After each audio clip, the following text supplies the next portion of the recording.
Walang halaga ang buhay ngang isang tao kung ikukumpara sa ambisyon.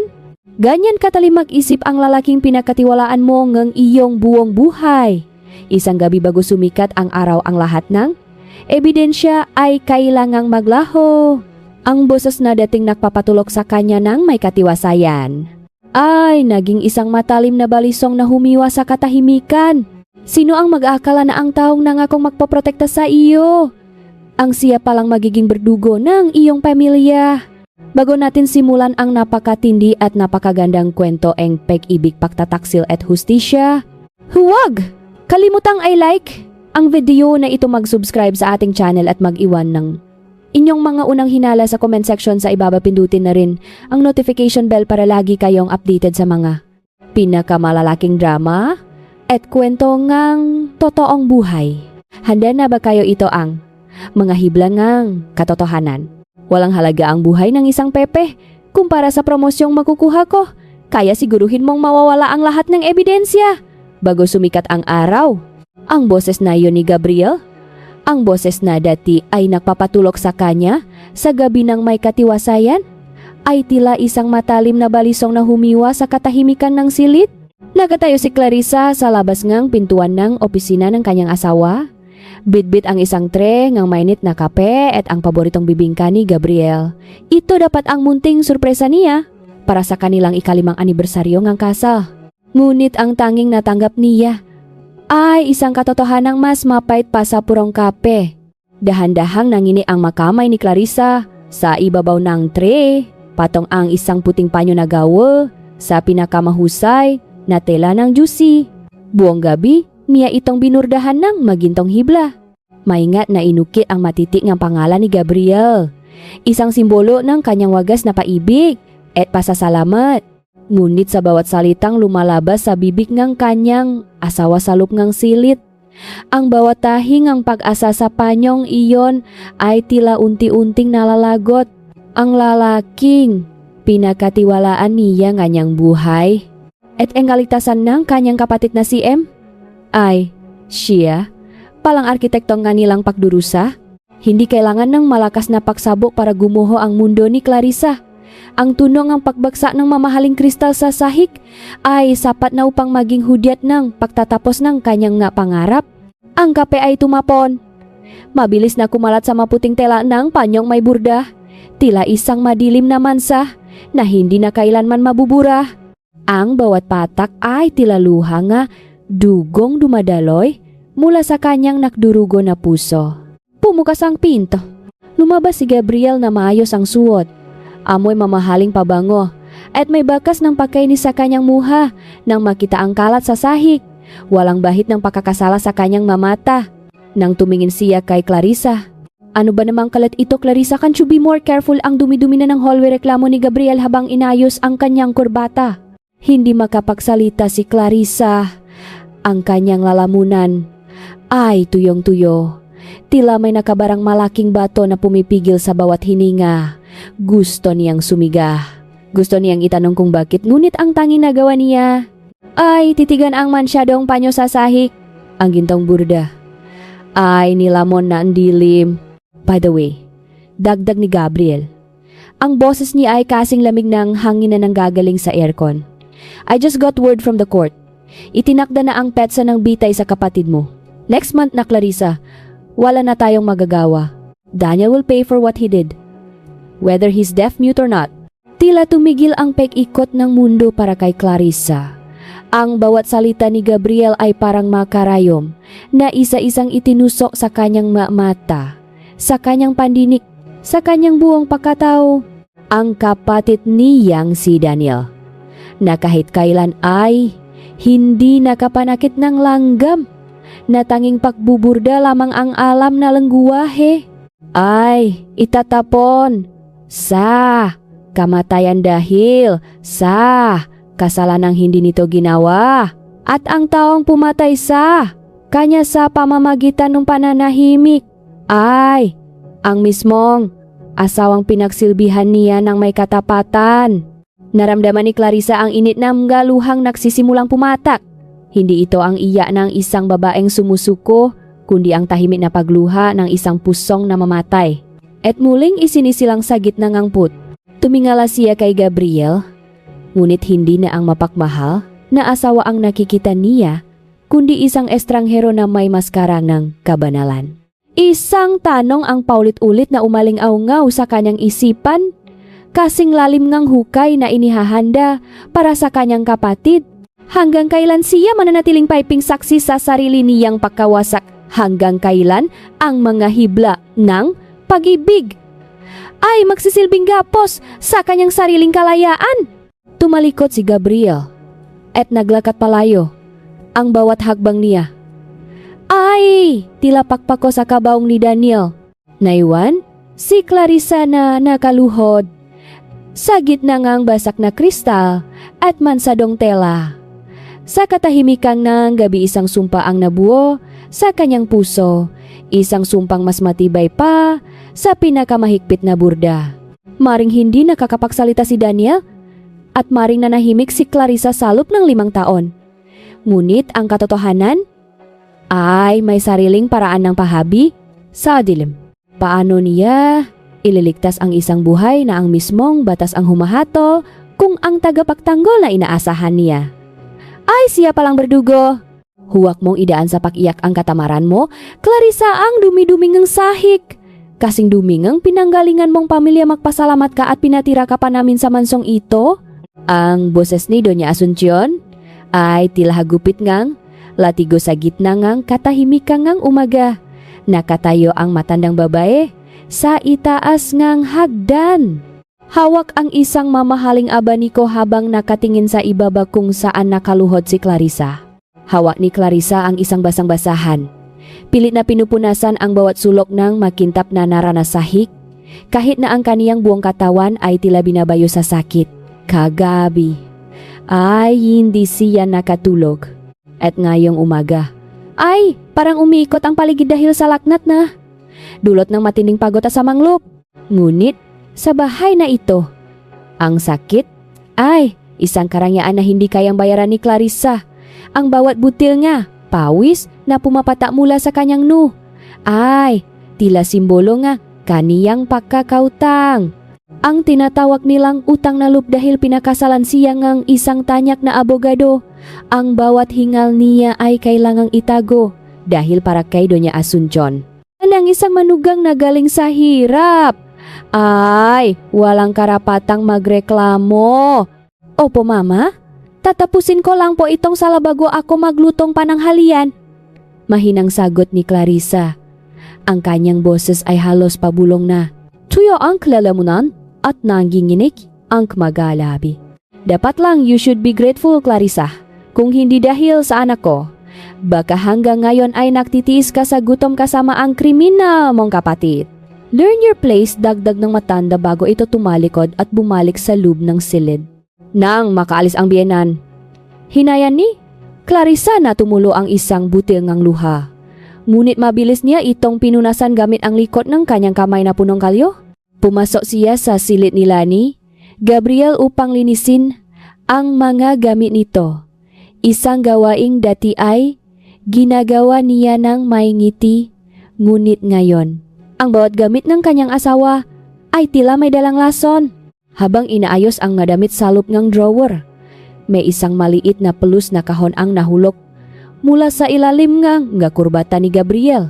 Ang tunog ang paktaman nito sa sahig. Hay, tila isang munting kabaong na bumukas.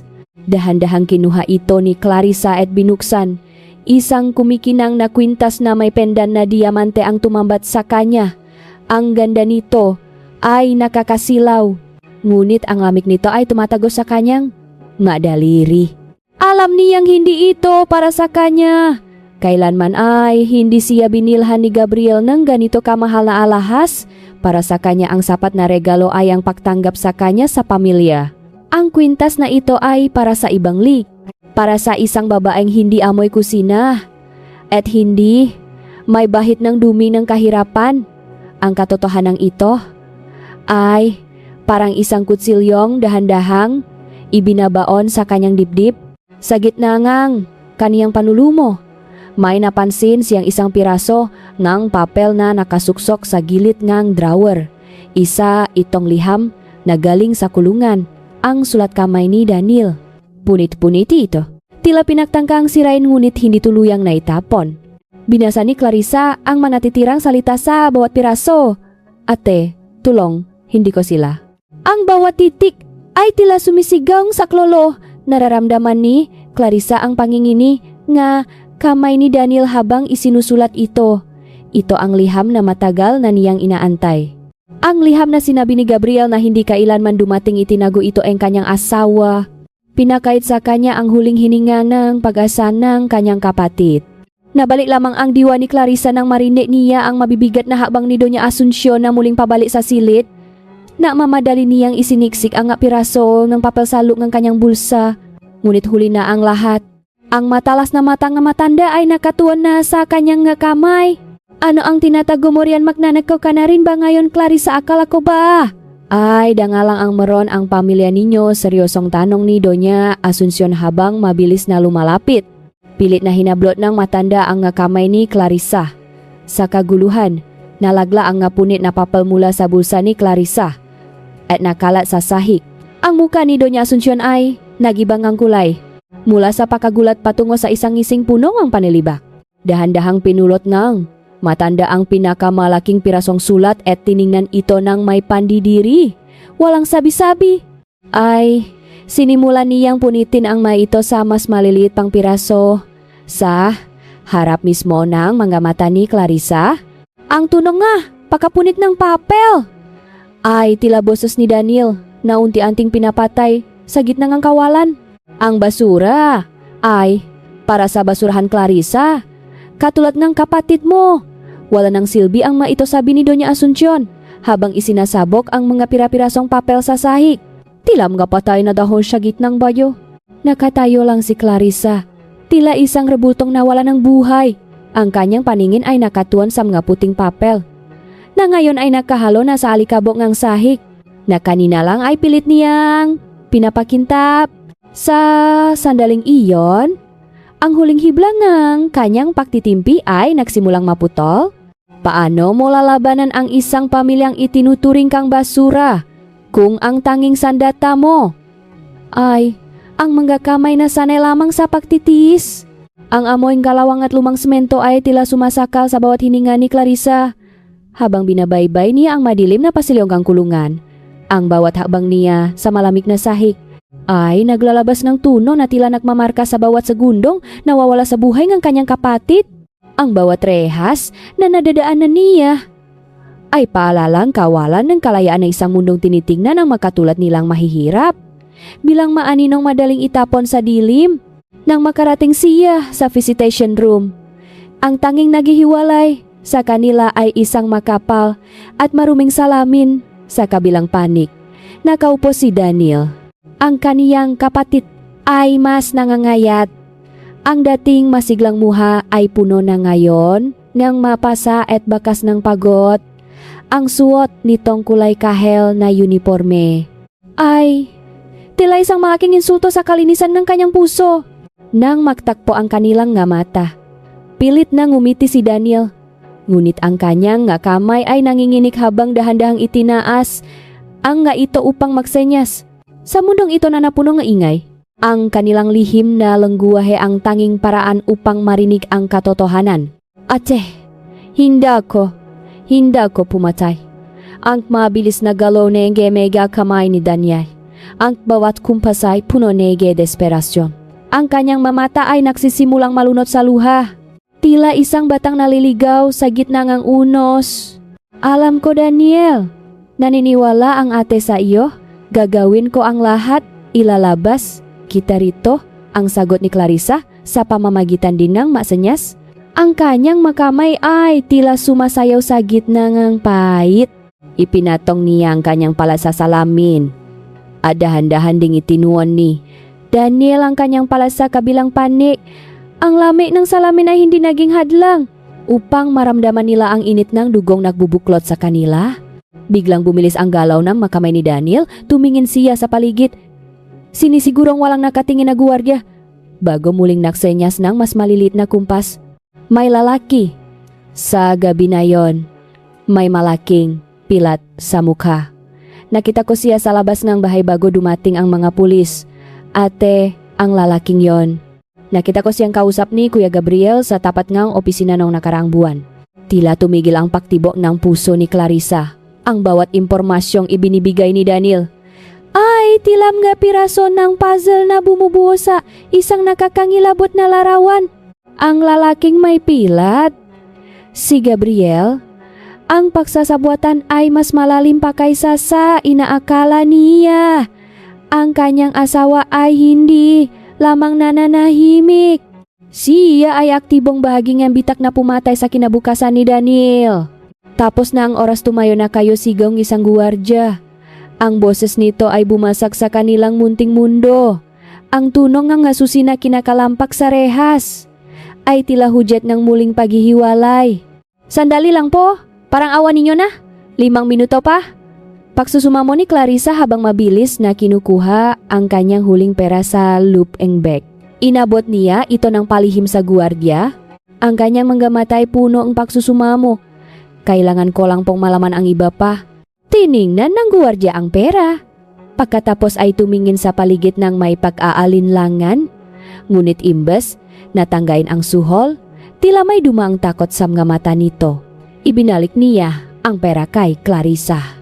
At mabilis na hinawakan sa braso si Daniel upang itayo ito. Umalis ka na, misis. Mapapahamak lang ako, bulong ang gwardiya habang pilit na inilalayo si Daniel.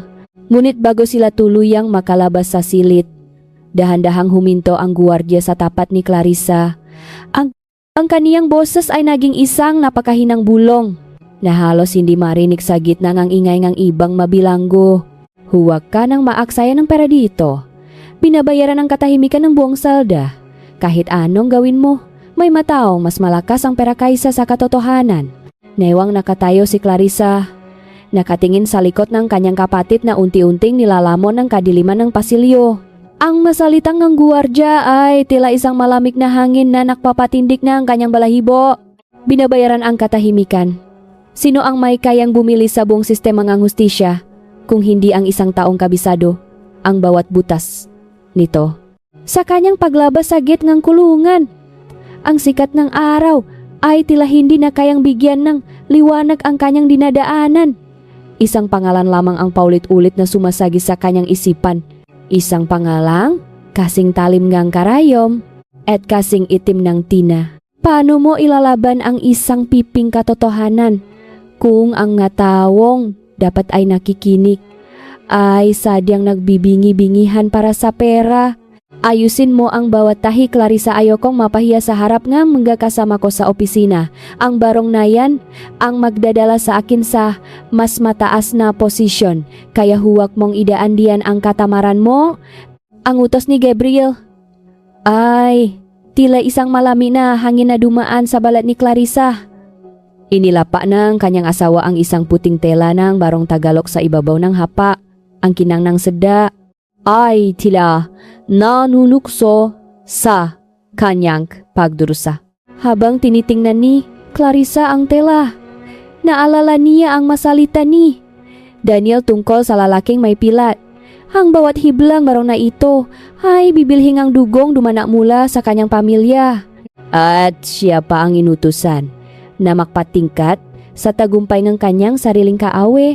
Kinuha ni Clarissa ang kanyang karayom. Ang bawat tusok niya sa tela ay tila isang paraan ng pagpapalabas ng lahat ng sakit na nararamdaman niya. Ngunit sa halip na sumuko, isang alaala ang biglang nagliwanag sa kanyang isipan. Ang tinig ni Lola Elena, ang kanyang lola na isang batikang bordadera sa bayan ng Lumban. Ang bawat butas sa kalado ay may kwento, Clarissa. Ang bawat hiblang hinahabi mo ay pwedeng maging lihim na mensahe na ang tanging marunong lang makinig ang makakaintindi. Sa gabing ang kanyang pag-isa sa silid, sinimulan ni Clarissa ang isang mapanganib na sining sa ilalim ng gadisenyong gahon at bulala na makikita sa harap ng barong. Maingat niyang inukit ang mga malilit na marka sa laylayan ng tela. Ito ay hindi lamang basta palamuti. Gamit ang tradisyonal na teknik ng pagbibilang ng ngahibla, isinulat niya ang pangalan ng saksi at ang salitang pilat. Ang misteryosong lalaking tinutukoy ni Daniel Bawat tahi ay tila isang panalangin, bawat pagila ng sinulit ay isang hagbang patungo sa katotohanan na pilit na ibinaon ni Gabriel. Nabalik lamang ang kanyang ulirat nang marinig ang tunok ng paginto ng isang sasakyan sa labas. Hindi nagtagal, ang boses ni Doña Asuncion ay narinig niyang humahalahak sa sala. Kasunod ang isang boses ng babay na bago sa kanyang pandinig. Isang boses na may halong yabang at kasariwaan. Clarissa, bumaba ka rito. May kliyente kasigong kanyang biyenan. Dahan-dahang iniligpit ni Clarissa ang kaniyang gagamit at bumaba sa hagdan. Doon nakita niya ang isang babaeng nakasuot ng mamahaling bestido. May mga alahas na kumikinang sa ilalim nga ilawang gondolier at may hawak na baso ng alak. Ito si Beatrice. Ang pabangong gamit nito ay agad na humaplos sa pang-amoy ni Clarissa. Isang matamis at masangsang na amoy na tila pamilyar sa kanya. Iyon ang amoy na naramdaman niya sa opisina ni Gabriel noong gabi na marinig niya ang kataksilan nito. Siya ba ang pinagmamalaki mong bordadira, tita, tanong ni Beatrice habang tinitingnan si Clarissa mula ulo hanggang paa ng may kasamang pangungutya. Parang masyado siyang pagod para sa isang artis. Huwag mong pansinin ang itsura ni Yanhija. Ang mahalaga ay sumusunod siya sa utos, sagot ni Doña Asuncion habang humihigop ng teesa. Ngumiti si Beatrice at lumapit kay Clarissa. Hinawakan niya ang palat ni Clarissa. Ang lami ng kanyang kamay ay tila yelo na dumampi sa balat ng biktima. Ipinatong ni Beatrice ang isang sketch ng isang mahaba at marangyang gown sa ibabaw ng lamesa. Gusto ko ang pinakamahusay na disenyo ng kalado rito, Clarissa, at kailangan ko itong matapos sa loob ng 3 linggo. I want it to be perfect because it will be my wedding dress. Tumigas ang buong katawan ni Clarissa. Tiningnan niya ang disenyo at ang madetayang hinihingi ng babay. Sino po ang mapapangasawa ninyo, tanong niya. Ang kanyang boses ay halos isang bulong na lamang. Isang matuno na tawa ang lumabas sa ibig ni Beatrice habang dahan-dahang itinaas ang kanyang kamay upang ipakita ang isang singsing na may malaking diamante. Ang singsing na nakita ni Clarissa sa drawer ni Gabriel. Si Gabriel. Of course, he promised me the world. And he started it by giving me your freedom. Naiwang nakatayo si Clarissa sa gitna ng sala. Hawak ang sketch ng damit pangkasal ng kabit ng kanyang asawa. Ang bawat tahi na ginawa niya sa barong ni Gabriel ay tila naging manggakarayom na ngayon ay bumabalik upang tusukin ang kanyang sariling puso. Sa bawat segundong lumilipas, ang katotohanan ay mas nagiging malupit kaysa sa panaginip.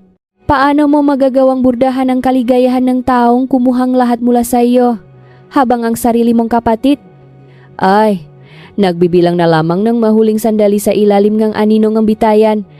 Ang lumang bahay ni Lola Elena sa bayan ng Lumban ay tila isang matandang kaibigang naghihintay sa gitna ng katahimikan. Ang amoy ng tuyong kahoy alikabok at ang nanunuot na bango ng tuyong sampagwita ay agad na yumakap kay Clarissa. Pagpasok niya sa pinto, ang bawat hakbang niya sa mga sahig na gawa sa nara ay naglalabas ng tunok na tilam gabulong ng karaan. Bawat isa ay nagpapaalala sa kanya ng mga hapong nakaupo siya sa paanan ng kanyang lola habang tinuturuan siyang humawak karayom. Dito siya pumunta upang tumakas kahit pansamantala mula sa sakal na mansyon ni Gabriel. Ngunit higit sa pagtakas, narito siya upang mahanap ng sagot. Lumapit siya sa isang sulok ng silid kung saan nakalagay ang isang antigong kabaong ng masinulit. Isang kahoy na lalagyan na punong-puno nga makukulay, na hibla na tilam nga alaala. Dahan-dahang hinaplos ni Clarissa ang ibabawong kahoy. Naalala niya ang sinabi ni Lola Elena bago ito pumanaw. Kapag ang mundo ay naging masyadong maingay para pakinggan ang katotohanan, hanapin mo ang sining na nananahimik. Gamit ang kanyang madaliri na kabisado ang bawat ukit ng kahoy, pinindot niya ang isang maliit at tila hindi napapansing bahagi sa ilalim ng lalayan. Isang mahinang tunog ngang pag-urong ngang kahoy ang narinig at bumukas ang isang lihim na double bottom. Sa loop nito ay Hindim ga alahas, opera ang nakatago, kundim ga lumang disenyong burda na nakabalot sa dilaw na papel at isang maliit na kwaderno. Ang mga disenyong ito ay hindi pangkaraniwan. Ang nga ito ay may mga tuldok at guhit na tila isang kakaibang lengguwahe. Alam ko na darating ang araw na babalik ka para rito, Clarissa. Halos! Mapatalon si Clarissa sa gulat nang marinig ang isang paus na boses mula sa dilim ngang pinto. Doon ay nakatayo si Mang Tino, ang matandang katulong ni Lola Elena na itinuring na nilang pamilya. Ang kanyang mukha ay puno, nungukit ng panahon. Ngunit ang kanyang mga mata ay nananatiling matalas at puno nga tapatan. Mang Tino, natakot po ako sa inyo. Hingal na sabi ni Clarissa habang hinahawakan ang kanyang dibdib. Ano po ang nga ito? Bakit itinago ni Lola ang nga disenyong ito? Lumapit si Mang Tino at dahan-dahang kinuha ang isasam nga papel. Ang pamilya ninyo ay hindi lang basta mga bordadera, Clarissa. Noong panahon ng digmaan, ang siningang, kalado ang naging paraan nga ninuno mo para magpadala nga lihim na mensahe sa mga gerilya. Bawat butas, bawat tahi, may katumbas na titik. Ang sinang ninyo ay hanamat para ilagtas ang makabuhay mula sa makamananakop. Tumingin si Mang Tino ng diretso sa mga mata ni Clarissa. Ang kanyang tinik ay naging seryoso. Ang kapatid mo? Alam ko ang nangyari kay Daniel. Nakikita ko sa mga mata mo ang apoy na nakita ko rin kay Lola Elena nung ipinaglalaban niya ang katarungan. Gamitin mo ang pamana nila, anak. Ang karayom ay pwedeng maging mas matalas pa sa espada kung ang humahawak nito ay may pusong naghahanap ngang katotohanan. Naramdaman ni Clarissa ang pagdaloy ng isang kakaibang lakas sa kaniyang nga ugat. Hindi na siya nag-iisa. Ang bawat tusok niya sa tela ay may kasaysayan ng katapangan. Ngunit sa gitna ngang kanilang pag-usap, biglang nagbago ang amoy ngang hangin. Ang bango ngang lumang kahoy ay napalitan ngang isang masangsang at nakakalasong amoy. Gasolina. Isang nakakapangilabot na liwanag ang biglang sumilip mula sa ilalim ng pinto ng bodega. Ang init ay mabilis na kumalat at ang tunog ng paglamon ng apoy sa mga tuyong kagamitan ay nagsimulang gumapi sa katahimikan ng gabi. Mang Tino, may suno sigaw ni Clarissa habang mabilis na isinisiksik ang nga lumang papel sa loop ng kanyang damit. Ang makapal na usok ay nagsimulang pumasok sa silid. Tilam nga itim na, daliri na gustong sumakal sa kanila. Sa labas na ang bintana. Bago tuluyang mapunong ang usok ang kanyang paningin, may nakitang anino si Clarissa. Isang lalaking nakatayo sa dilim. Pinapanot ang paglamon ng apoy sa bahay ng kanyang pakabata. Ang aninong yon ay pamilyar.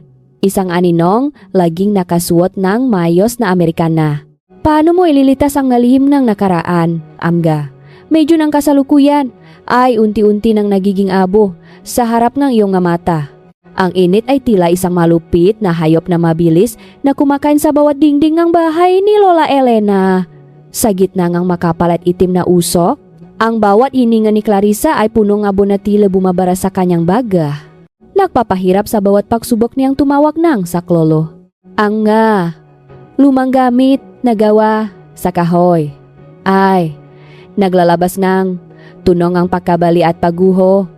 Isang malungkot na himi ng pagwawakas ng isang kasaysayan. Mang Tino, hawakan ninyo ang kamay ko, sigaw ni Clarissa habang pilit na inaabot ang matanda sa gitna ng lalagablap na pasilyo. Ang bawat hakbang nila ay tila pakikipagsapalaran sa kamatayan. Ang ngakislap ng apoy ay tumatalsik sa kanilang balat. Ngunit ang tanging nasa isip ni Clarissa ay ang ngalihim na papel na nakatago sa loop ng kanyang damit. Hindi siya pwedeng mamatay rito. Hindi pwedeng mamatay ang katarungan kasama ngang bahay na ito. Sa isang huling lakas ng loop, binuhat ni Clarissa ang isang mabigat na silya at ibinalibag ito sa bintana.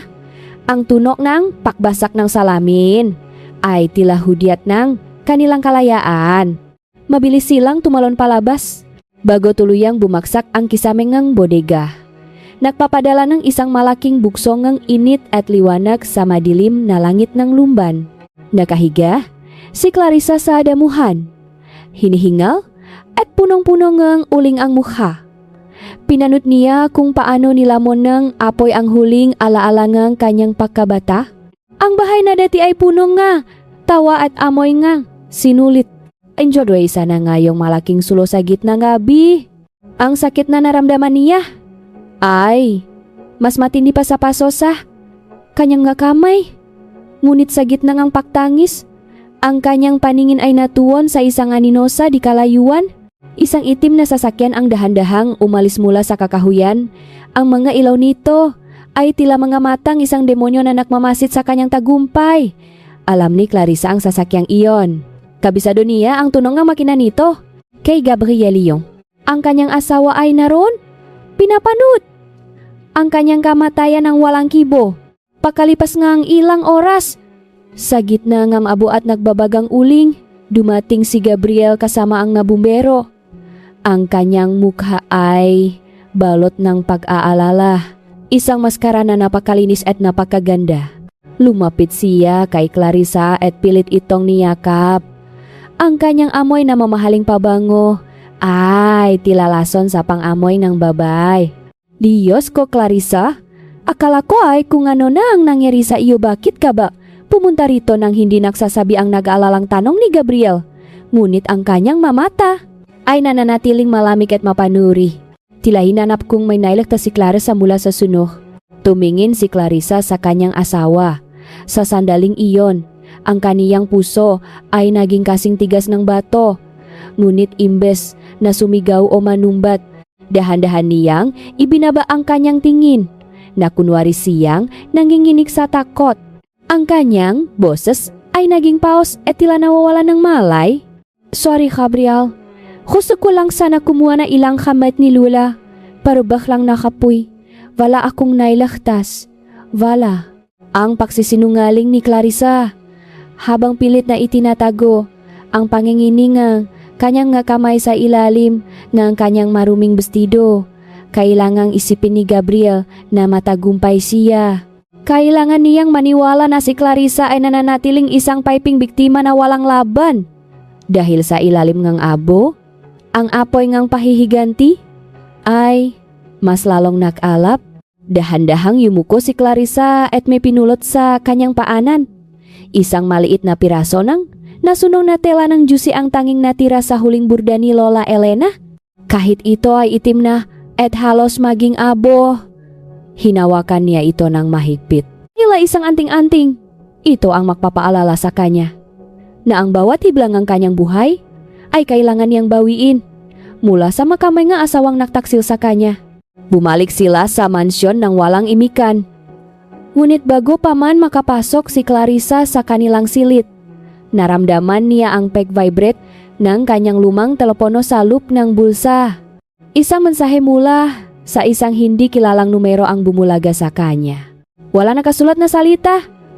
Isang litrato lamang ang nakalakip. Ang litrato ay kuha sa madilim na kakahuyan sa lumban kanina. Isang malinaw na anggulo ni Gabriel habang hawak ang isang galon ng gasolina at isang sulo ang muha nito ay liwanag. Naliwanag sa gitnang dilim. May ngiting hindi makataw. Sino ang taong kumuha ng litratong ito? At ano ang intensyon niya sa pagpapadala nito kay Clarissa? Sa gitna ang kanyang pinakamahirap na sandali. Napakabuti talagang bata nitong si Clarissa. At napakaswerte niya sa pamilya ang asawa niya. Isang biyaya ang makaroon ng biyanang katulad ni Doña Asuncion. Ang magabulong na iyon mula sa mga deboto sa halop ng simbahan. Ay, tila magalanggam na gumagapang sa balat ni Clarissa. Nakatayo siya sa tabing ng kanyang biyanan sa gitna ng isang charity event para sa mga ulila. Ang bango ng insenso at ang malamig na simoy ngangin sa loop ng katedral ay tila hindi kayang linisin ang masangsang na amoy ng pagpapanggap na bumabalot sa buwang okasyon. Si Doña Asuncion na nakasuot ngang pinakamagaraniyang bestidong asul ay may ngiting tila galing sa langit habang namimigay ng masupot ng pakain sa magata. Mga kapatid, Ang pagtulong ay hindi lang obligasyon. Ito ay isang tawag ngang langit ang malambing na boses ni Doña Asuncion sa harap ng mikropono. Katulad na lamang ang aming pagtanggap kay Clarissa sa aming tahanan. Alam nating lahat ang sinapit ng kanyang pamilya. Ngunit ang pag-ibig at pagpapatawad ay mas malakas kaysa sa anumang kasalanan. Hinigpitan ni Clarissa ang hawa sa kanyang beg. Ang bawat salita nga matanda ay tila isang dahan-dahang pagbaon ng pako sa kanyang dangal. Ginagamit siya ni Doña Asuncion bilang isang tropeo ng kanilang kabutiang lubang martir na asawa. Ang kapatid ng isang kriminal na sinalbang ang kanilang pamilya. Isang malaking palabas para sa mga kamera at para sa matangang lipunan nang matapos ang programa. Inutusan siya ni Doña Asuncion na kumuha ng mainit na tubig mula sa opisina ng kura paroko. Habang naglalakad sa madilim na pasilyo sa likod ng altar, narinig ni Clarissa ang isang pamilyar na boses mula sa bahagya nakabukas na pinto ng isang silid. Siguraduhin mong may lipat na ang titulo ng lupa sa lumban bago matapos ang buwan. Ang boses na iyon ni Doña Asuncion. Wala na ang lambing.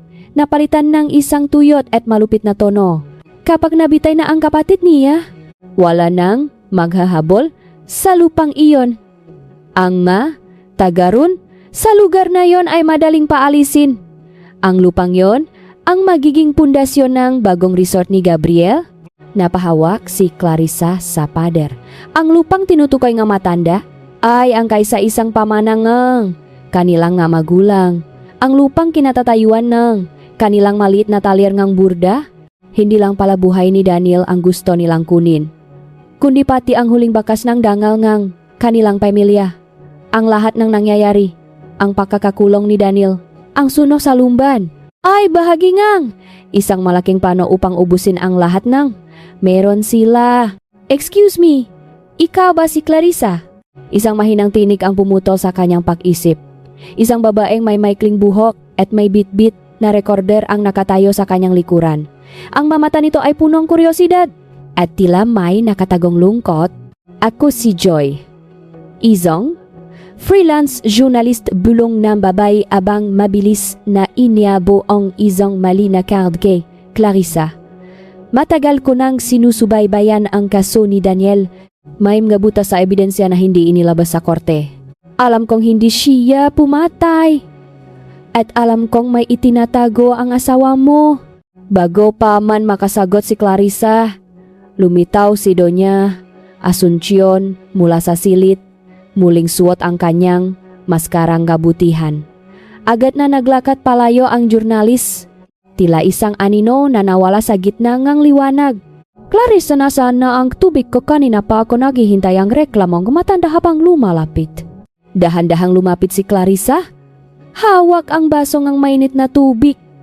Sa halip na yumuko at humingi ang paumanhin, tumitik siya ng diretso sa mga mata ni Doña Asuncion. Ang kanyang mamata ay hindi napuno ng takot, kundi ngang isang tahimik at matalim na hamon. Inabot niya ang baso. Ang kanilang mga dalir ay nagtagpo at naramdaman ni Clarissa ang biglang pagatras na matanda dahil sa init na tubig at nagatitik na manugang. Heto na po ang tubig ninyo, mama. Siguraduhin ninyo pong mainit para magising kayo sa katotohanan, ang mahinang sabi ni Clarissa. Ang boses ay kasing talim ng isang karayom na tumatagos sa talang sutla. Nanginig ang ngalabi ni Doña Asuncion, ngunit bago pa ito makasigaw, mabilis na tumalikod si Clarissa upang hanapin ang jurnalis. Gusto niyang magtanong, gusto niyang humingi ng tulong. Ngunit nang makarating siya sa labas ng simbahan, ang tanging nakita niya ay isang itim na fan na mabilis na humaharurot palayo. At ang card na ibinigay ni Joy ay tila may bahid ng sariwang dugo. Nasaan na ang tanging tao na nangakong tutulong sa kanya? At ano ang ugnayan ng pamilya ni Gabriel sa pagbaksak ng negosyo ng kanyang ama? 10 taon na ang nakalilipas. 3 araw na lang, Clarissa. Bilangin mo na ang bawat pagingangang kapatid mo. Dahil pagkatapos niyon, kahit ang anino niya ay hindi mo na mahawakan. Ang boses ni Gabriel ay tila isang hatol ng patayan na umalingaw-ngaw sa loob ng kanilang silid. Nakatayo ang lalaki sa harap ng salamin. Maingat na inaayos ang kanyang mamahaling relo habang ang bawat segundong lumilipas ay tila isang betelebuhang kananauhulok sa orasang hindi na kailanman mababalaktat. Para kay Gabriel, ang 3 araw ay isang countdown patungo sa kanyang ganap na tagumpay. Ngunit para kay Clarissa, ito ay 30 hakbang patungo sa bangin ng kawalan. Sa gitnang kadiliman ng silit, tanging ang maliit na lampara sa tabi ni Clarissa ang nagbibigay ng liwanag. Hawak niya ang isang panyo. Ang kanyang makamay ay dahan-dahang gumagalaw sa ibabaw ng tela. Sa bawat tusok ng karayom, may isang lihim siyang itinatahi. Ang marka nga, kalado na nakuha niya mula sa mga disenyo ni Lola Elena. Ang bawat butas at bawat hibla ay isang pirasong katotohanan. Ang pangalan ng biktima, ang Petsang Kilman, at ang nakatagong lokasyon ng diary na pilit na hinahanap ng kanyang asawa. Opo Gabriel, 3 araw. Mahinang sagot ni Clarissa. Ang kanyang boses ay walang emosyon, tila isang patay na dagat sa ilalim ng buwan. Ngunit salop ngang kanyang dibdib. Ang bawat tibok kanyang puso ay isang pagsusumamo. Kani-kanina lang ay nakatanggap siya ng balita mula sa kulungan. Si Daniel ay hindi na kumakain. Ang kanyang kapatid na dating puno ngang sigla sa kabilang ng kanyang kapansanan ay dahan-dahan nang nilalamon ng kawalan ng pag-asa. Ang rehas ay hindi lamang nakakulong sa kanyang katawan, kundi pati na rin sa kanyang kaluluwa. Ang bawat gabi ni Daniel ay puno ng takot sa parating na bukas. Isang bukas na ang tanging dalang balita ay ang dulo ng kanyang hininga. Sa kabilang banda, si Gabriel ay tila isang leon na hindi mapakali. Mabilis itong naglakad patungo sa kanyang opisina. Ang tuno ng kanyang sapatos sa sahig ay tila isang mabilis na tambong kaba. Alam ni Clarissa na hinahanap nito ang diary ng biktima, ang ebidensyang maglalagay kay Gabriel. Sa likod ng rehas habang buhay nakita niya ang kanyang asawa na pilit na binubuksan ang bawat drawer. Itinatapon ang mga papeles at sinisira ang bawat sulok ng mansyon.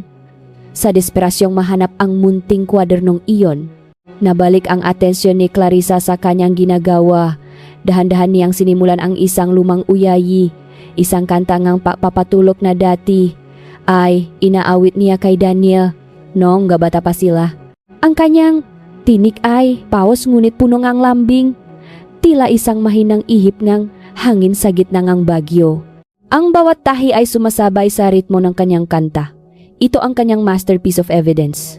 Isang panyo na mukhang ordinaryong palamuti lamang, ngunit naktataglay neng lahat ng kasalanan ni Gabriel. Ang bawat hibla rito ay sumasagisa sa kanyang sakripisyo. Ang bawat sugat sa kanyang daliri mula sa matalas na karayom ay tila maliit na handog para sa kalayaan ng kanyang kapatid. Sa dilim ng gabi, ang sining ng pagbuburda ay hindi na lamang palamuti. Ito ay naging isang mapangkatarungan. Clarissa, nasaan ang susing lumang fort sa bodega sigaw ni Gabriel mula sa kabilang silid. Ang tuno ng pagbagsak ng isang mabigat na gagamit ay narinig. Tanda ng lumalalang galit ng asawa. Hindi sumagot si Clarissa. Ipinagpatuloy niya ang kanyang pag-awit. Ang kanyang mamata ay nakatuon lamang sa huling bahagi ng kanyang disenyo. Isang maliit na marka na lamang at matatapos na niya ang lihim na mensahe. Ang tensyon sa bahay ay tila isang kwerdas na malapit na ngang putol. Bawat segundo ay mahalaga. Bawat hininga ay may katumbas na panganib. Biglang tumahimik ang paligid.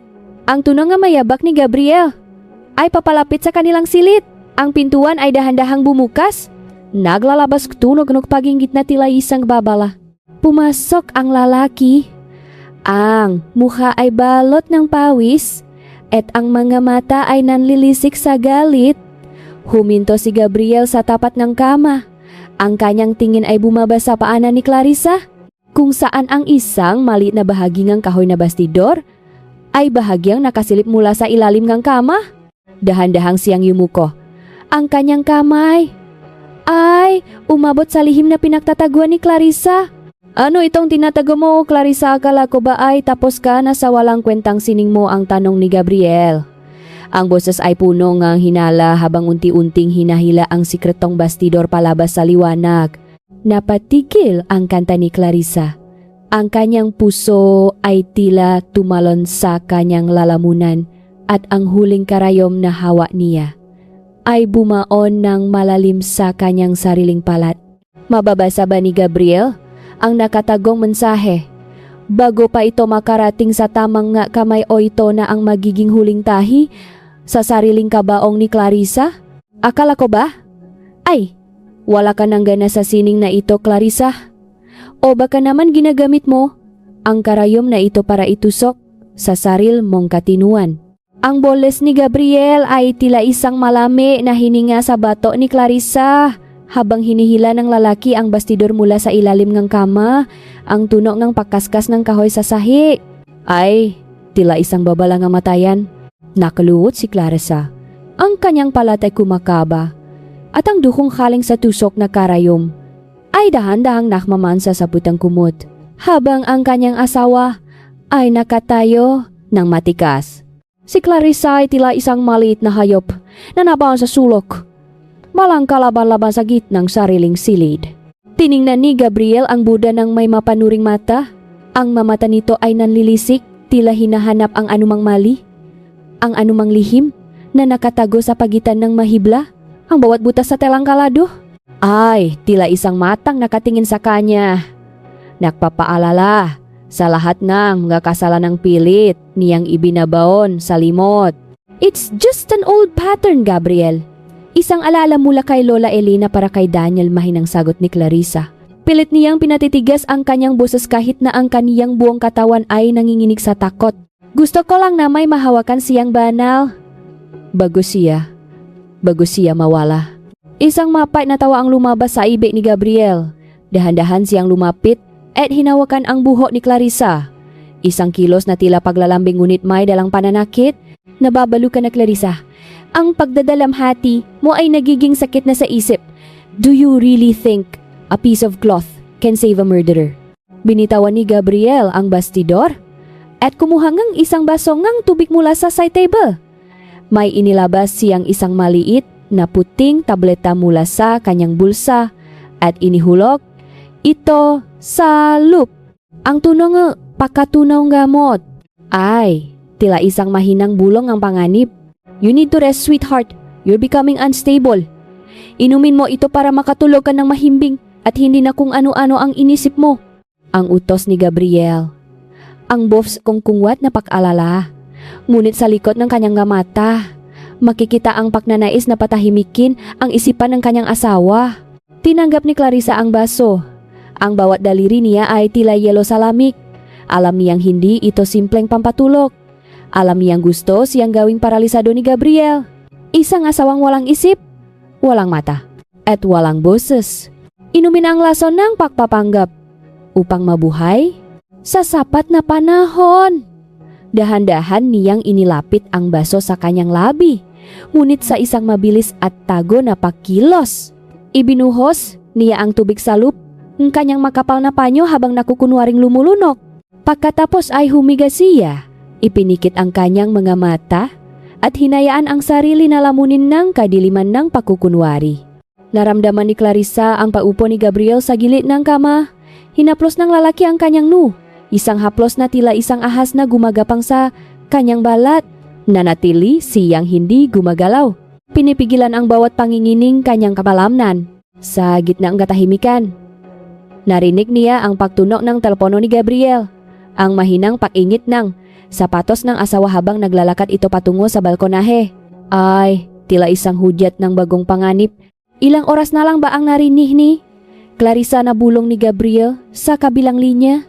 Siguraduhin ninyo na walang maywang bakas. Tapusin na ang lahat bukas. I don't want any more surprises from Clarissa or that deaf mute. Ang mga salitang iyon ay tila mga martilyong pumupukpok sa puso ni Clarissa. Ang bukas ay hindi lamang para kay Daniel. Ang bukas ay para rin sa kanya. Nang muling tumahimik ang paligid at narinig ang malalim na pahinga ni Gabriel sa tabi niya, dahan-dahang idinilat ni Clarissa ang kanyang Nga mata sa dilim. Ang tanging liwanag ay ang buwan na sumisilip sa bintana. Nagbibigay nga anino sa kanyang nga kamay na punong sugat. Ang bawat tahi niya ay kailangang matapos bago sumikat ang huling araw. Paano mo itatahi ang sarili mong kaligtasan kung ang tanging sandata mo ay isang karayom? Habang ang kaway mo ay may hawak na hatongang kamatayan. Ang bawat pahina nito ay punong-punong dugo. At ang bawat salita ay sapat na para bitayin ang lalaking pinangakuan kong habang buhay.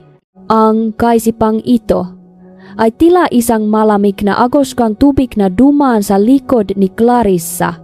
Habang hawak niya ang maliit at itim na kwaderno sa loob kang madilim na opisina ni Gabriel. Ang silit ay amoy lumang papel at mamahaling leather. Isang amoy na dati ay nagbibigay sa kanya ng katiwasayan, ngunit ngayon ay tila sumasakal sa kanyang bawat hininga. Sa labas, ang ulan ay malakas na pumapatak sa bubong. Ang tunog nito ay tila libong karayom na tumatama sa yero, sapat na upang itago ang anumang tunog ng kanyang paggalaw. Dahan-dahan niyang naramdaman ang ilalim ng upuan. Ang antigong nara na paboritong upuan ni Gabriel. Sa tulong ng impormasyong ibinigay ni Mang Tino, nahanap niya ang isang tila malambot na bahagi na upholstery sa ilalim. Ang kanyang daliri na puno ngang sugat at kalyo mula sa walang katapusang pagbuburda para sa kanyang asawa ay nanginginig habang hinihila ang isang lihim na zipper. Dun, sa gitna ng mga hiblangan tela at foam, ay nakatago ang diary ng biktima. Pinuksan ni Clarissa ang unang pahina sa ilalim ng mahinang liwanag ng kanyang flashlight. Ang sulat kamay ay magulo. Tanda ng takot ng taong sumulat nito bago siya mamatay. Hindi ko akalain na ang sarili kong abogado ang magbebenta sa akin. Alam ni Gabriel ang tungkol sa mga pekeng titulo. Sinabi niya na ayusin niya, pero ngayon ay pinagbabantaan niya ako kung may mangyari sa akin. Alam ninyo na kung sino ang huling tao na kausap ko sa gabingan. Ika, 14, naramdaman ni Clarissa ang pagguho ang kanyang mundo. Ang ika, 14. Ay, ang gabi ng krimen, ang gabi na sinabi ni Gabriel na nasa isang mahalagang meeting siya sa Maynila. Ang bawat salita sa diary ay tila isang muling pagpatay sa kanyang pagkatao. Ang lalaking niyayakap niya gabi-gabi ay ang mismong halimaw na pumaslang sa isang inosenteng tao. At isinisi ang lahat sa kanyang piping kapatid. Inakap ni Clarissa ang diary sa kanyang dibdib. Hinahayaan ang bawat kanto nito na bumaon sa kanyang balat. Tila ito na ang huling hininga ni Daniel. Ang tanging bagay na maglabas sa kanyang kapatid mula sa madilim na rehas. Hindi niya alintana ang panganib. Ang tanging mahalaga ay makalabas ngang mansyong ito bago magising ang mga bantay sa gate. Dahan-dahang siyang lumabas nene opisina. Ang bawat hakbang niya sa makapal na alpombra ay tila paglalakad sa ibabaw neme niya itlog. Nang makarating siya sa malaking pintoeng sala, nakita niya ang aninoeng isang guwardiya na naglalakad sa labas ng bintana. Ang kanyang puso ay tumitibok ng mabilis. Tila isang ibon na pilit na kumakawala sa isang masikip na hawla. Sino? Yan ang boses ng guwardiya ay pumutok sa katahimikan. Mabilis na naktago si Clarissa sa likod ng malaking kurtina. Hinawakan niya ang kanyang dibdib. Pinipigilan ang bawat bugsong ang kanyang hininga. Nang muling tumahimik ang paligid, ginamit niya ang kanyang huling alas. Kinuha niya ang isang mamahaling florera at dahan-dahan itong itinulak patungo sa kabilang paning ng silit. Ang tunog ng pagkabasak ng porselana sa sahig ay sapat na upang makuha ang atensyon ng gwardiya. Nang makitang tumakbo ang gwardiya patungo sa pinakmulan ng tunog, mabilis na lumabas si Clarissa sa gilid ng pinto. Ang malamig na ulan ay agad na dumampi sa kanyang balat, ngunit hindi niya ito inalintana. Tumakbo siya patungo sa gate. Ang diary ay nakatago sa ilalim ng kanyang jacket. Ang kanyang mata ay nakatuon lamang sa kalayaan na nasa kabilang panig ng bakal na rehas. Kaunting hakbang na lang, mararamdaman na niya ang kalsada. Malapit na siyang makatakas mula sa impyernong ito. Ngunit Bago pa man mahawakan ng kanyang kamay ang trangkang get. Isang malamig at matigas na bagay ang tumama sa likod ng kanyang ulo. Ang tunong paktama ay tila isang mabilis na pagputok sa lupngang kanyang bungo. Ang kanyang paningin ay biglang nakdilim. Ang mailawng mansyon ay tila naging mga maliliit na kislap na unti-unting nawawala. Ang huling naramdaman ni Clarissa ay ang malamig na semento habang siya ay bumabagsak at ang isang pamilyar na boses na bumulong sa kanyang pandinig. Bago siya tuluyang lamunin ang kawalan ng malay. Sinasabi ko na nga ba, Clarissa? Masyado kang matalino para sa sarili mong ikabubuti. Hanggang kailan mo kayang yakapin ang katotohanan ng papatay sa lalaking pinangakuan mo nga habang buhay? Kung ang katotohanan yon, ang siyang magiging huling alaala mo bago ang kadiliman. Ang bawat tibok sa loop ng aking bungo ay tila isang martilyo na walang tigil sa pagpukpok, isang paalala na ang bawat hakbang ko patungo sa liwanag ay binabayaran kong matinding dilim. Nang idilat ni Clarissa ang kanyang mata, ang tanging nakita niya ay isang kisameng punong ang agi at isang malamig na bumbilya na dahan-dahang umiindayo.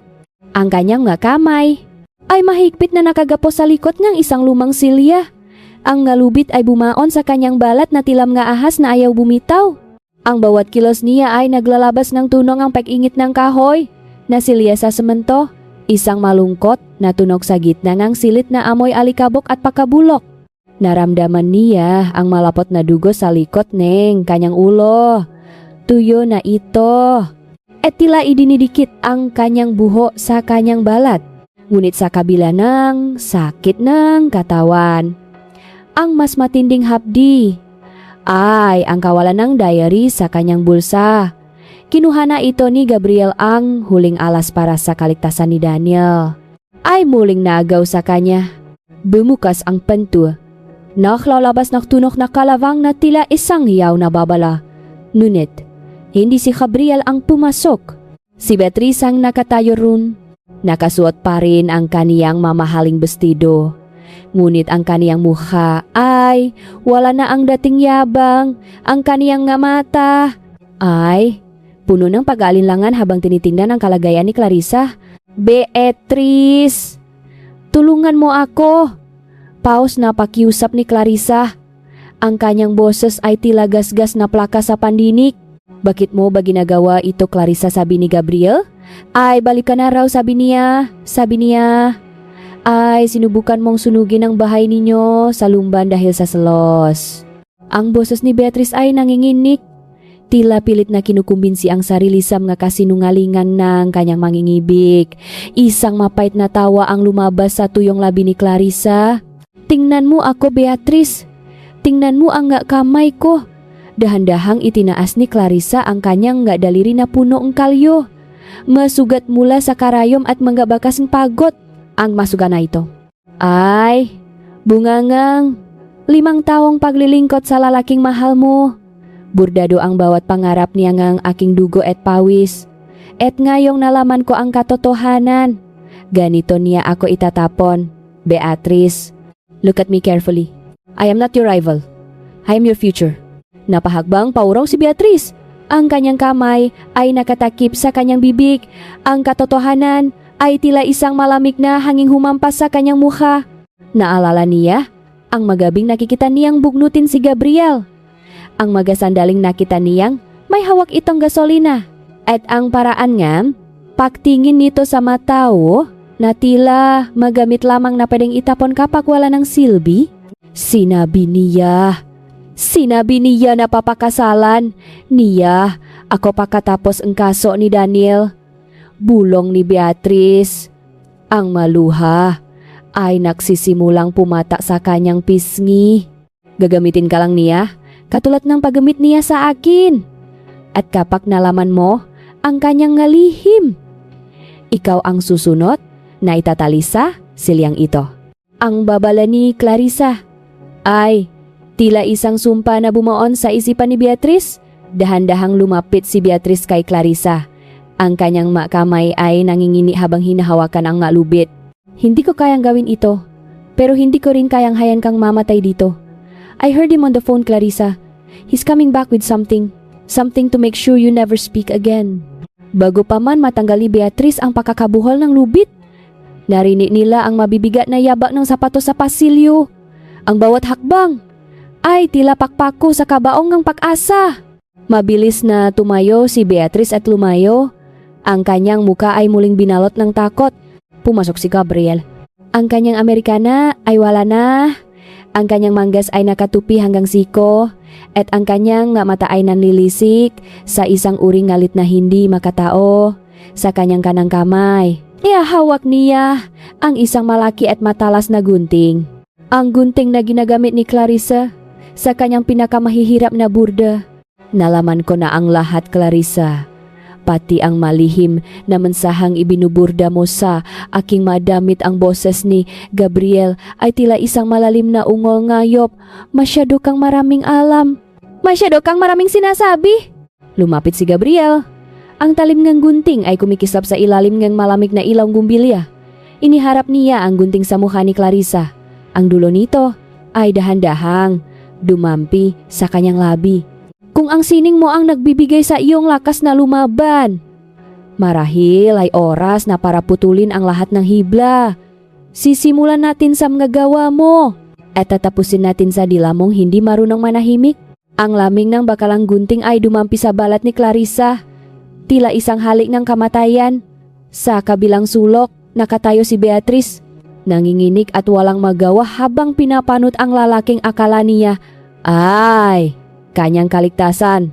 Maitatahi pa ba ni Clarissa ang huling hibla ng kanyang buhay? Kung ang gunting ng kamatayan ay nakatapat na sa kanyang lalamunan, ang bawat gupit ng gunting sa talanghawa ni Gabriel ay tila isang hiwa sa mismong laman ni Clarissa.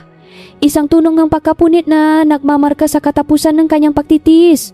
Ang bawat pirasong bordadong tela na dahan-dahang nahuhulog sa maruming semento ay tila mga pakpak ng paru-paro na binunot ng walang awa.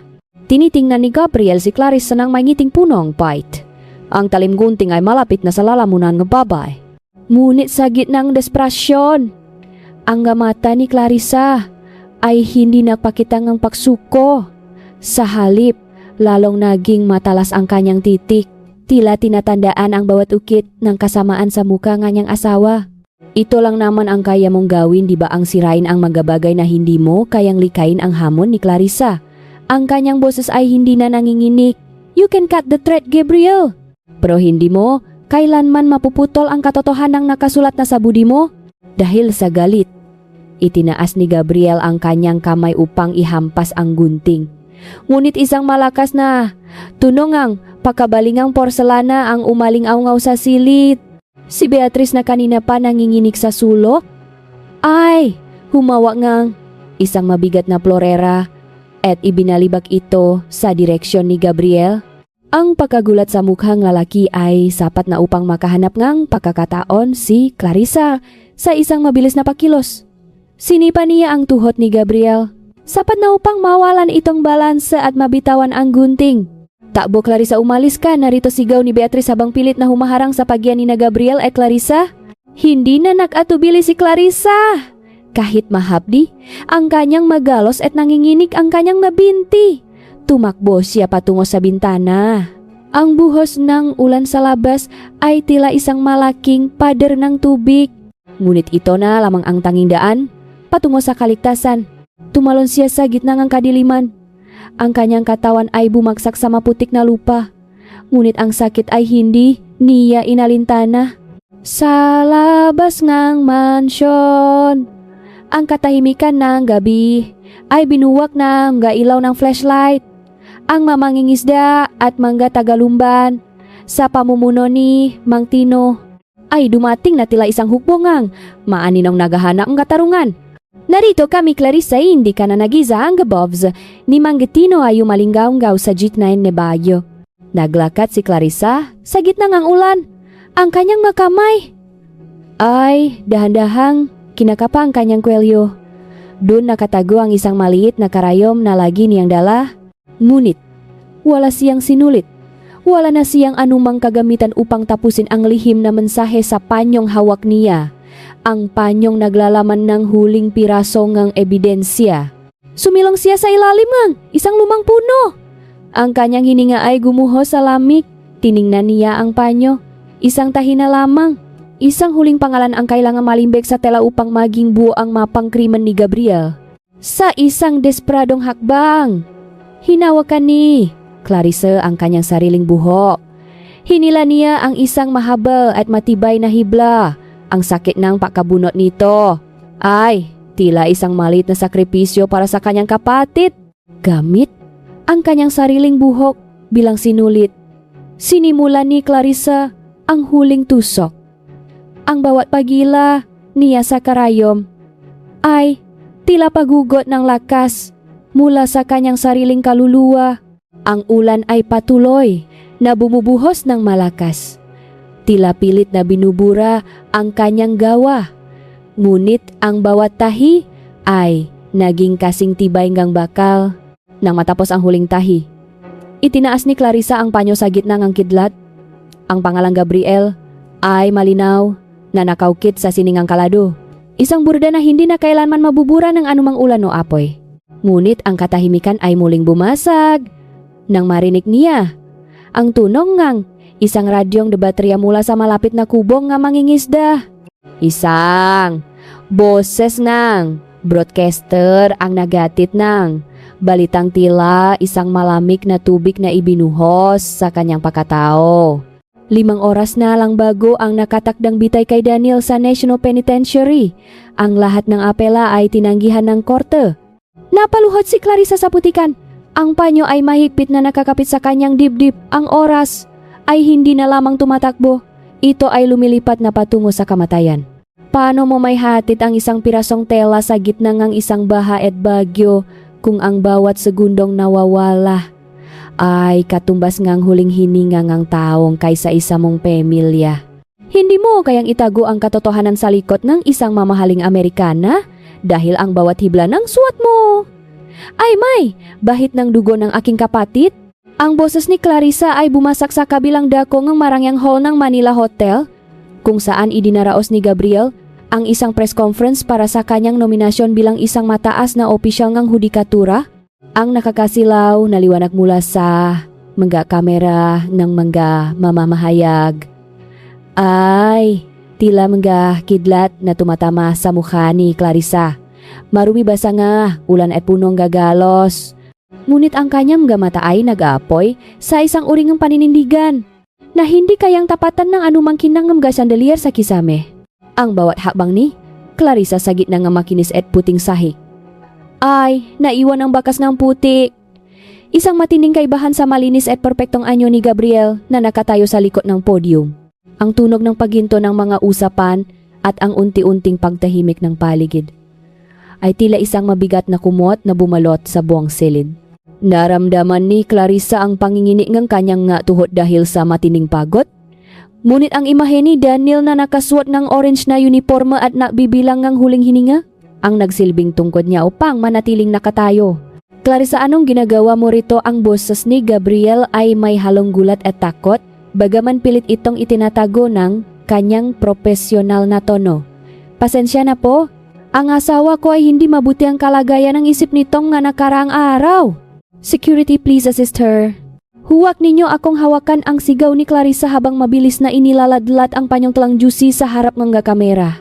Huwag kayong titingin sa dumi ng aking mukha, kundi sa dumingang lalaking ito na tinatawag ninyong kagalang-galang. Ipinakita ni Clarissa ang panyo.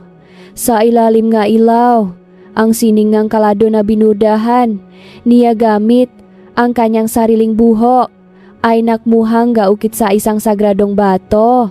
Ipinaliwanag niya ng mabilis. Ang bawat salita ay punong-punong pahit kung paano ginamit ng kanyang pamilya ang sining na ito upang itago ang nga mensahe. Ipinakita niya ang bawat tahi na tumutukma sa mga detalye sa diary ng biktima. Ang mapekeng titulo, ang oras ng pagkamatay, at ang mismong pangalan ni Gabriel na nakatago sa disenyo nga dahon. Ang mamamahayag ay nagsimulang magbulungan. Ang tunong ang mabilis na pagpinot sa mga kamera ay tila isang ulan ngang manggapalaso patungo kay Gabriel. Nakita ni Clarissa ang pakpata ng pawis mula sa nunga niyang asawa. Ang pakbitaw nito sa podium nang may panginginik. Biglang pumasok sa silid si Joy. Ang journalist na akala ni Clarissa ay nawala na. Dala ang isang tape recorder at mga dokumentong nagpapatunay sa koneksyon ni Gabriel sa lalaking may pilat. Ito ay isang kasinungalingan, isang gawa-gawang kwento ng isang babaeng desperado sigaw ni Gabriel. Ang kanyang muka ay namumula na sa galit habang pilit na inaabot ang panyo mula sa kamay ni Clarissa.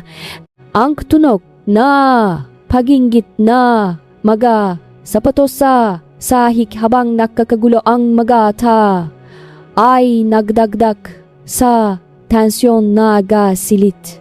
Ngunit sa gitna ng kaguluhan, tumayo ng tuwid si Gabriel at tumingin ng diretso sa mga kamera. Ang kanyang muha ay biglang nakbago patungo sa isang mapanuring ngiti. Isang ngiting isang tao may huling alas na itinatago sa kanyang bulsa. Gusto ninyo nga totohanan ang boses ni Gabriel ay umalingaw-ngaw sa speaker dahilan upang muling tumahimik ang lahat. Ang panyong yan. Ang madetalye sa diary. Paano ito nalaman ni Clarissa kung hindi siya mismo ang naroon, Clarissa? Aminin mo sa kanila. Ikaw ang pumatay sa biktima dahil sa selos, sa lupain, sa lumban. At ginagamit mo ang kapatid mong pipi bilang pain upang makatakas ka sa sarili mong krimen. Isang nakakabinging katahimikan ang muling namayani. Ang lahat ng mata na kanina ay punong pahanga sa katapangan ni Clarissa ay biglang napalitan ng pagdududa at panghuhusga. Ang bawat bulong mataw sa paligid ay tila mga karayom na muling tumutuso sa kanyang pakataw. Napahawak si Clarissa sa kanyang dibdib. Ang kanyang hininga ay naging mabilis at mababaw. Tumingin siya sa malaking orasan sa pader ngang hotel. 2 oras na lang. 2 oras na lang. At ang kanyang kapatid ay tuluyan na ngang mawawala sa mundong ito dahil sa isang kasalanang unti-unti nang ibinibintang sa kanya. Paano mo itatahi ang iyong sariling kaligtasan kung ang bawat hiblangang ebidensyang hawak mo ay ginagamit na ngang iyong kaaway upang gumawa ngang sarili mong kabaong? Ang katarungan ay hindi laging dumarating sa paraang inaasahan natin, ngunit kapag ang katotohanan ay sinimulan ng ihabi, wala nang sinumang kasinungalingan ang makakapigil sa pakbuongang katuwiran. Sa gitna ngang nakabibinging katahimikang ngang hotel lobby kung saan ang lahat ng mata ay nakatuon kay Clarissa nang may pagdududa. Isang pamilyar na boses ang pumutok mula sa likuran ng karamihan. Ang tunog mabilis na pagtagbo nga sapatos sa karpet ay narinig. At si Beatriz ay lumitaw. Hingal na hingal. At may hawak na sariling telepono. Ang kanyang muha ay wala ng bahit ng makeup. Tanging ang abakas ng luha. At isang uri nga. Determinasyon na ngayon lang nakita sa kanya. Magsinungaling ka. Nasa lahat, Gabriel. Prohuwak sa harap ko ang sigaw ni Beatriz. Ang kanyang boses ay nanginginig sa matinding galit habang itinataas ang kanyang telepono sa harap ngang mamamahayag. Hindi si Clarissa ang pumatay. Heto ang ebidensya ngang iyong tunay na pagkatao. Pinindot ni Beatriz ang play button na isang video recording. Ang boses ni Gabriel ay umalingahonggaw sa buong hall. Malinaw at nakakapanjilabot. Iyon ang recording ngang kanilang huling pag-usap sa bodega kung saan inamin ni Gabriel ang pagpatay sa biktima at ang kanyang planong patahimikin si Clarissa. Ang bawat salitang lalaki ay tila isang pako na unti-unting pumapatay sa kanyang sariling karera. Ang mukha ni Gabriel ay biglang naging kasing puting papel. Ang kanyang galabi ay nanginginig ngunit walang salitang lumabas. Sa isang sulok, nakita ni Clarissa si Doña Asuncion, ang matandang babae na dati ay napakataas ng tingin sa sarili, ay unti-unting napaupo sa sahig. Ang kanyang mamahaling abaniko ay nalaglag sa putikan, at ang kanyang mga mata ay puno ngang matinding kahihiyan. Habang ang mapulis Ay, nagsisimulang lumapit, sinubukan panitang sumiga. Pilit na ginagamit ang kanyang huling kapangyarihan. Hindi ninyo pwedeng gawin ito. Sa amin, kami ang nagpapatakbo sa bayang ito. Ngunit ang tanging sumagot sa kanya ay ang tunong ang pag-ingit ng bakal na posas na dahan-dahang ikinabit sa mga kamay ng kanyang anak. Gabriel, arestado ka sa kasong murder at obstruction of justice. Ang boses ng opisyal ay malamig at pinal. Ngunit, hindi na hinintay ni Clarissa ang pagtatapos ng eksena. Tumingin siya sa orasan. 1 oras at kalahati na lang. Mabilis siyang tumakbo palabas ang hotel. Hindi alintana ang kanyang pagod at ang sakit ang kanyang katawan sa labas. Naghihintay si Mang Tino sa isang lumang sasakyan. Ang bawat pag-andar ng makina at ang mabilis na pag-ikot ng gagulong sa basang kalsada ay tila isang karera laban sa kamatayan. Ang bawat stoplight na nadadaanan nila ay tila isang kaawe at ang bawat segundong nawawala ay tila isang hininga na kinukuha kay Daniel. Nang makarating sila sa pintuan ng National Penitentiary, ang ulan ay unti-unti nang tumitigil. Nagbibigay daan sa isang maputlang liwanag ng dapit hapon. Tumakbo si Clarissa patungo sa gate. Ang kanyang nga kamay ay humahawak sa mga bakal na rehas habang isinisigaw ang pangalan ng kanyang kapatid. Ang nga gwardiya ay mabilis na humarang. Ngunit ang pagdating ng mabalita mula sa radyo at ang tawag mula sa korte ay naging sapat na upang itigil ang lahat. Itigil ang bitay may stay of execution mula sa korte ang siga ng warden na lumabas mula sa opisina. Napaluhot si Clarissa sa semento. Ang kanyang maluha ay malayang dumadaloy. Nakahalo sa mahuling patak ng ulan sa kanyang muha. Pagkalipas ng ilang minuto, bumukas ang malaking pinto ng kulungan. Doon ay lumabas si Daniel. Ang kanyang kapatid ay dahan-dahang naglalakad. Ang kanyang mga mata ay puno ng kalituhan. Hanggang sa makita niya si Clarissa, walang salitang namagitan. Tanging ang mahigpit na yakap ngang. 2 pusong muntik ng pahiwalay ng kasamaan. Sa gitna ng kanilang payakap, dahan-dahang kinuha ni Daniel ang panyo na hawa ni Clarissa. Ang panyong may burda ng kanyang sariling buhok. Hinaplos ni Daniel ang bawat tahi. Ang kanyang madaliri ay nangingini habang gumagawa ngang isang senyas na tila isang panalangin. Salamat ate. Naririnig ko na ang iyong pagmamahal. Ito ang gintong sandali na kailanman ay hindi mababayaran ng anumang yaman. Ang pagdampinang kamay ni Daniel sa pisngi ni Clarissa. Isang ugnayan ang 2 kaluluwang dumaan sa fires ang pagsubok. Ngunit nanatiling buo sa di kalayuan. Dumaan ang isang mobile jail patungo sa kabilang direksyon. Sa loop nito ay nakaupo si Gabriel, nakagapos at talunan. Sa huling pakakataon, naktakpo ang kanilang makamata sa pamamakita ng maliit na bentana na sasakyan. Ang tenga ni Gabriel ay puno na pud. Isang sumpang ang pababalik na tila nais panghumilang ang isa panghiblang ang kadiliman. Ngunit, binaliwala ito ni Clarissa. Ang kanyang atensyon ay nasa kanyang kapatid lamang sa bagong umagang parating na hindi na kailanman mababahira ng takot. Tapos na ang gabi ng mga karayom at lihim. Ang katarungan ay hindi lamang naisulat sa batas, kundi naiburda na sa bawat tibok ng kanilang nga puso. Ang bawat pagatak ng sinulit sa talang juicy ay tila isang himing ng kapayapaan. Isang sining na hindi na kailangan pang magtago sa dilim. Dahil ang bawat butas nito ay puno ng liwanag. Lumipas ang ilang buwan. Mula nang gumuho ang imperyo ng makasinungalingan ni Gabriel sa bayan ng Lumban, ang sikat ng araw ay tila mas masigla habang yumayakap sa mga dahon ng kakahuyan. Ang amoy ngang sariwang tela at ang bango ngang bagong pitas na sampagwita ay muling nagarisa. Lumang bakuran kung saan dati ay nakatayo ang bahay ni Lola Elena. Ngayon, sa tulong ng komunidad at ng katarungang nakamit, isang bagong gusali ang nakatayo run ang Lumban Embroidery School. Nakatayo si Clarissa sa gitna ng silit. Ang kanyang nga kamay ay hindi na nanginginig sa takot, kundi puno ngang tiwala habang ginagabayan ng isang maliit na batang babae sa paggawa ngang unang tahing kalado. Ang tunog ng kahoy na bastidor na dahan-dahang nakikiskisan sa bawat mesa ay tila isang orkestrang pag-asa. Ang sining ng kanilang ninuno ay hindi na lamang alaala ng digmaan. Ito na ngayon ay naging simbolo ng pahilom. Sa isang sulok nung silid malapit sa bintana kung saan pumapasok ang sariwang hangin, nakaupo si Daniel.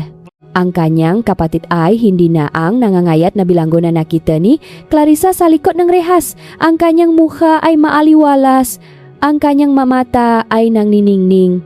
Habang mabilis na gumagalaw ang kaniyang kamay sa isang malaking tela. Hindi na kailangan ni Daniel nga salita upang ipahayag ang kaniyang nararamdaman. Ang bawat bulaklak at bawat disenyo na kanyang inukit sa tela ay isang kwento ngang kalayaan. Ang kanyang sining ay naging boses ng gapiping katulad niya. Nanahanap ang kanilang lakas sa gitna ng pagliha. Daniel, magpahinga ka muna. Kanina ka pa diyan ang nakangiting sabi ni Clarissa sa pamamagitan ng senyas. Tumitik si Daniel sa kanyang kapatid at mabilis na nagsenyas pabalik. Gusto ko itong matapos ate, para ito sa puntot ni Lola Elena. Dinala nila ang kanilang ngagawa sa sementeryo ngang hapon na iyon. Ang katahimikang ng himlayan ay hindi malungkot, kundi puno ngang pasasalamat. Hinilapa ni Clarissa ang isang puting panyo sa ibabaw ng puntot ni Lola Elena at ng kanilang nga magulang. Ang panyong yon ay hindi na naglalaman ng nga lihim na mensahe ng krimen, kundi nga pangalan ng kanilang pamilya na muling binalot ng dangal. Lola, Mama, Papa, malaya na kami bulong ni Clarissa sa hangin. Naramdaman niya ang isang mainit na haplos ng hangin sa kanyang pisngi. Tila isang yakap mula sa kabilang buhay na nagsasabing tapos na ang laban. Pabalik nila sa eskwelahan. Nakita ni Clarissa ang isang malaking kumpol ngang mapuputing bulala sa tapat ng pinto. Walang nakasulat na pangalan. Taming isang maliit na karna may burda ng isang simpleng puso. Naalala niya ang boses ng isang tao. Marahil ang jurnalis na si Joy. O ang mga kaibigang tumulong sa kanya sa gabingang bagyo na nangakong laging magbabantay sa kanyang kaligtasan. Ang misteryong iyon ay nagbigay ngang isang munting kislap sa puso ni Clarissa. Isang pahiwatik na sa kabilangang lahat ng pait. Ang mundo ay handa pa ring magawngang tamis sa tamang panahon. Tumingala si Clarissa sa dapit hapon. Ang langit ay kulay asul at rosas, tila isang napakalaking tela na binurdahan ng mismong may kapal. Ang bawat kulay ay unti-unting nakahalo. Nagbibigay ngang isang tanawing kasing ganda, ngang isang pangarap na natupad. Hinawakan niya ang kamay ni Daniel. Ang kanilang madaliri ay naktakpo ng may katatagan. Wala nang takot. Wala nang maanino ng gunting na gustong pumutol sa kanilang dila.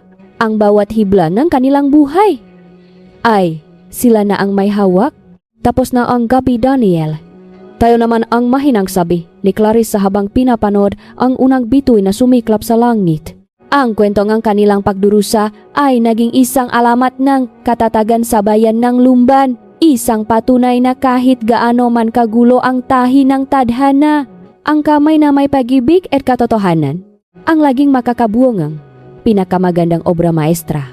Dahil ang bawat obra maestra ay hindi lamang nasusukat sa ganda ng disenyo nito, kundi sa tibay ng mga hiblang dumaan sa libo-libong tusok bago nahanap ang tunay nitong anyo. Sa loop ng isang madilim at masikip na selda sa New Bilibid Prison, nakaupo si Gabriel sa isang sulok. Ang dati niyang makinis na muka ay balot ng balbas at ang kanyang mga mata ay wala na ang kinang ang katalinuhan. Tanging ang guwang ng pagsisisi at galit ang natira. Wala siyang suot na mamahaling barong. Taming ang magaspang na talangkulay kahel na tila isang pasakit sa kanyang balat. Ang kanyang dila na dati ay kayang magpaikot ng batas ay nananahimik na ngayon sa gitna ngang bawat sandaling binibilang niya. Mangga sandaling wala ng patutunguhan kundi ang apat na sulok ng semento. Samantala, Sa isang pampublikong ospital sa labas, si Doña Asuncion ay nakahiga sa isang karaniwang kama. Wala ang kanyang nga alahas, wala ang kanyang nga katulong, at wala ang dangal na dati ay ipinagmamalaki niya sa simbahan. Ang tanging naririnig niya ay ang tunong ngang gagagamitang medikal na tila nagpapaalala sa kanya na ang tunong ngang yaman ay hindi nadadala sa hukay. Ang bawat tao na lumalapit sa kanya ay hindi siya kinikilala bilang isang donya, kundi isang matandang nag-isa na biktima ng sarili niyang kasakiman. Ang karma ay hindi isang mabilis na hatol, kundi isang dahan-dahang pakpita sa lahat ngang bagay na inakala mong sa iyo habang buhay. Sa kabilang paning ng mundo, sa gitna ng isang maringgal na bulwagan sa Cultural Center of the Philippines, nakatayo si Clarissa. Suot niya ang isang bestidong gawa sa pinakamahusay na tela ng pinya, isang obra na siya mismo ang bumurda. Ang bawat disenyo rito ay nagsasalaysay ng kanyang paglalakbay mula sa dilim ngang takot patungo sa liwanag ng tagumpay. Tinanggap niya ang parangal bilang National Living Treasure, isang pakilala sa kanyang sining at katatagan.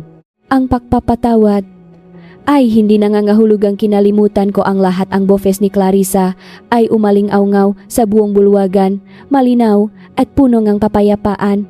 Pinatawad ko sila hindi dahil karapat-dapat sila, kundi dahil karapat-dapat ako sa kapayapaan.